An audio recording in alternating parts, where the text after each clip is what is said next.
तो पिछली क्लासों में हम 1857 की क्रांति पढ़ रहे थे।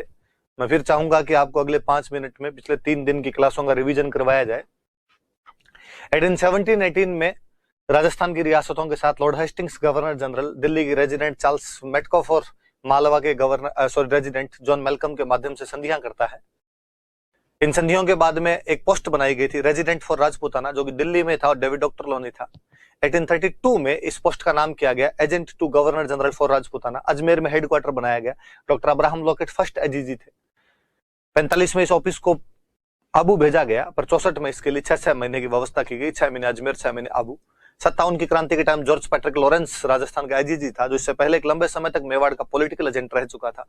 कर्नल टोड मेवाड़ के पहले पॉलिटिकल एजेंट थे। राजस्थान में 6 मिलिट्री कैंटोनमेंट्स हुआ करती थी, नसीराबाद, नीमच, देवली, एरनपुरा, ब्यावर और खेरवाड़ा, जिनमें ब्यावर और खेरवाड़ा में कोई क्रांति नहीं हुई। क्रांति की शुरुआत नसीराबाद से 28 मई को 15th नेटिव इन्फेंट्री करती है, जिसका साथ 30th नेटिव इन्फेंट्री ने दिया था। आपके न्यूबरी और स्पॉटिसवुड को मार दिया गया, लॉक और हॉडी घायल हुए उसके अंदर, और पैनिक को हृदयाघात से मृत्यु हो गई थी। सारे विद्रोही दिल्ली चले गए थे। सवाल 2, क्रांति नसीराबाद में ही क्यों हुई? क्योंकि मेरठ से आई हुई 15th नेटिव इन्फेंट्री को अजमेर से हटाकर नसीराबाद भेजा गया, तो उन सैनिकों में असंतोष था। नसीराबाद की बॉम्बे लासर्स को 15th नेटिव इन्फेंट्री पर ध्यान रखने के लिए कहा गया, उनके हथियार डालने के लिए कहा गया।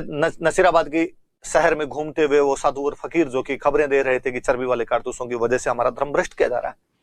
सवाल नंबर 2 कि ये लोग दिल्ली क्यों चले गए थे? इन लोगों ने अजमेर की तरफ रुख क्यों नहीं किया? क्योंकि अजमेर में मैगजीन का किला कार्नल के नेतृत्व में बहुत सुरक्षित स्थिति में था और इसको ये तोड़ नहीं सकते थे। डीसा से अंग्रेजों की नई बटालियन आने वाली थी और ये उसे भिड़ंत नहीं करना चाहते थे। इन्हें डर था कि अजमेर का जनमानस या अजमेर के जो सेठ साहूकार है वो अंग्रेजों का साथ दे सकते हैं। ये दिल्ली जाकर जल्दी से जल्दी बहादुर शाह जफर से मान्यता प्राप्त करना चाहते थे। इनके साथ में लूट का धन था बहुत अधिक संख्या में। इनके साथ में घायल सैनिक, महिला और बच्चे थे। 2 जून को कर्नल एबोट ने नीमच की छावनी में प्रतिज्ञा करवाई कि सभी भारतीय सैनिक अंग्रेजों का साथ देंगे, पर मोहम्मद अली बेग ने अवध का उदाहरण देते हुए इस प्रतिज्ञा को करने से मना कर दिया। 3 जून को हीरा सिंह के नेतृत्व में वहां पर क्रांति हो जाती है।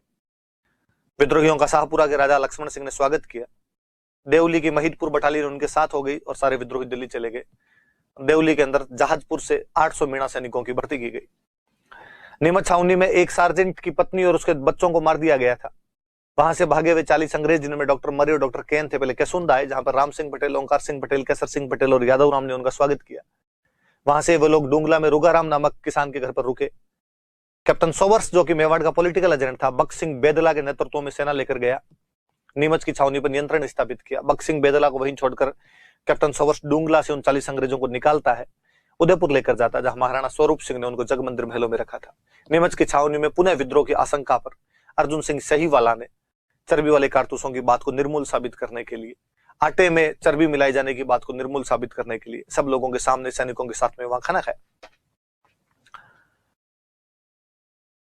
1835 में एरनपुरा छावनी में जोधपुर लीजियन बनाई गई थी, या जोधपुर लीजियन बनाई गई, जिसके लिए एरनपुरा छावनी की स्थापना की गई थी। इसके 90 सैनिक सिरोही के अनादरा नामक गांव में रोवा नामक गांव के सामंत के विद्रोह को दबाने के लिए गए थे, जहां इन लोगों ने विद्रोह कर दिया और एजेंसी के अधिकारी जेडी हॉल के बंगले पर आक्रमण कर देते हैं। अलेक्जेंडर लॉरेंस, जो कि पैट्रिक लॉरेंस का बेटा था, घायल हो जाता है। वहां से विद्रोही अब्बास अली, शीतल प्रसाद, मोती खां और तिलक राम के नेतृत्व में आगे बढ़ते हैं और खेरवा के अंदर कुशाल सिंह चांपा, जो कि अहुआ का सामंत था, इन्हें अपना नेतृत्व प्रदान करता है। बिठोड़ा के युद्ध में कुशाल सिंह चांपावत और एरनपुरा की सेना ने कैप्टन हीथकोट और कुशाल राज सिंघवी की संयुक्त सेना को हराया और ओनार सिंह पंवार सहित 76 आदमी राज की सेना के मारे गए। 8 सितंबर 1857 के युद्ध के 10 दिन बाद 18 सितंबर 1857 को चेलावास का युद्ध या काले गोरों के युद्ध में एजीजी स्वयं George Patrick Lawrence political agent McMason के सामने उपस्थित थे, लेकिन मैकमेसन को मार दिया गया और एक बार फिर कुशाल सिंह चांपावत और एरनपुरा के सैनिक जीत गए थे। इन 2 युद्धों के बाद में शिवनाथ सिंह आसोप के नेतृत्व में 10 अक्टूबर को विद्रोही यहां से निकलते हैं, पर 16 नवंबर को नारनौल के पास गेरार्ड की सेना से हारकर शिवनाथ सिंह आसोप वापस आ जाता है। इधर कर्नल हाउम्स और हंसराज जोशी आहुआ पर आक्रमण कर देते हैं 20 जनवरी को।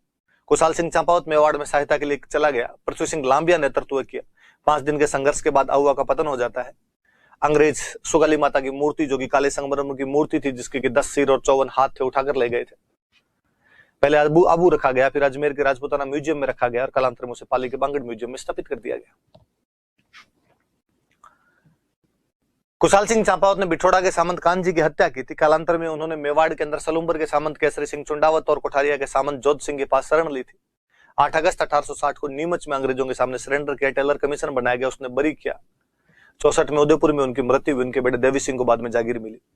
आसोप के शिवनाथ सिंह, बुलर के बिशन सिंह, आली निवास के अजीत सिंह ने इनका साथ दिया था। शिवनाथ सिंह आसोप तो बड़सू नाम की जगह पर भी 35 दिनों तक अंग्रेजों से लड़े थे।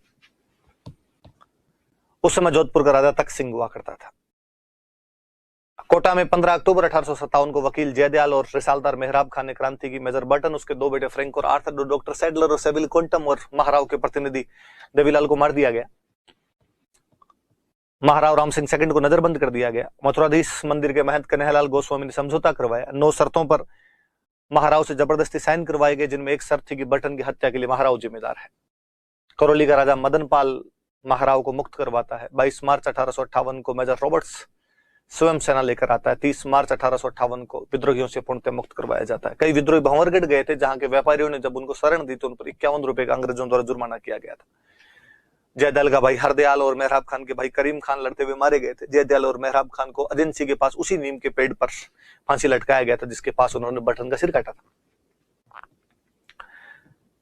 राम सिंह सेकंड की तोपों की सलामी घटाकर 15 से 11 कर दी गई और मदन पाल की तोपों की सलामी बढ़ाकर 17 कर दी गई। टोंक का नवाब वजीरुद्दौला अंग्रेजों का समर्थक था, पर उसके मामा मीर आलम खान ने विद्रोहियों का साथ दिया। निम्बाहेड़ा में नीमच के विद्रोहियों का स्वागत किया गया। ताराचंद पटेल जैक्सन की सेना का सामना करता है। ताराचंद पटेल को मौत की सजा सुनाई गई। मंदसौर में फिरोज खान नामक व्यक्ति, जो खुद को मुगल शहजादा बचाता था, निम्बाहेड़ा के हाकिम अहमद यार खान से संबंध स्थापित कर लेता और उसके आदमी भी यहां पर आकर बिगाड़ करते हैं।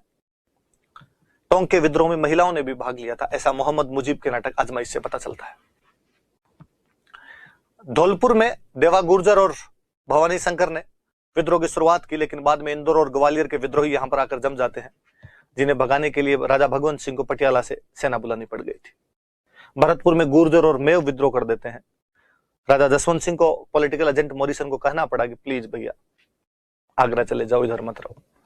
अलवर के राजा विनय सिंह ने अंग्रेजों का साथ दिया, पर उसका दीवान फैजुल्ला खान विद्रोहियों के समर्थन में आ गया था। जयपुर में पॉलिटिकल एजेंट ईडन ने राजा राम सिंह सेकंड को कहा कि प्लीज सादुल्ला खान, विलायत खान, उस्मान खान का कुछ करो। सादुल्ला खान को निष्कासित किया गया, बाकी दोनों को गिरफ्तार कर लिया गया। अंग्रेज राजी हुए।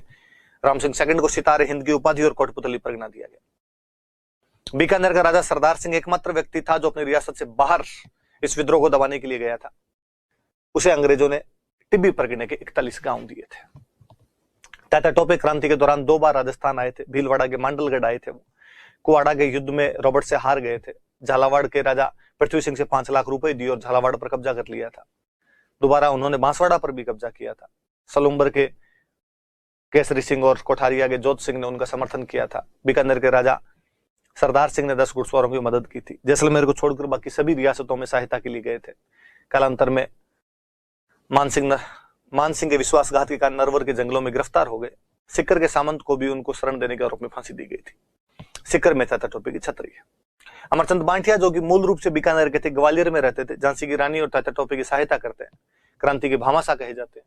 अंग्रेजों ने उनको भी फांसी लगाई थी। वो राजस्थान के प्रथम व्यक्ति थे जिन्हें 57 की क्रांति में फांसी दी गई थी। इतना सब कुछ हमने पिछले 3 दिन की क्लासों में पढ़ा था, जिसका कुल जमा योग लगभग 3 घंटे और 15-20 मिनट की क्लास है, जो कि हमने पिछले 7-8 मिनट के अंदर रिवीजन किए हैं।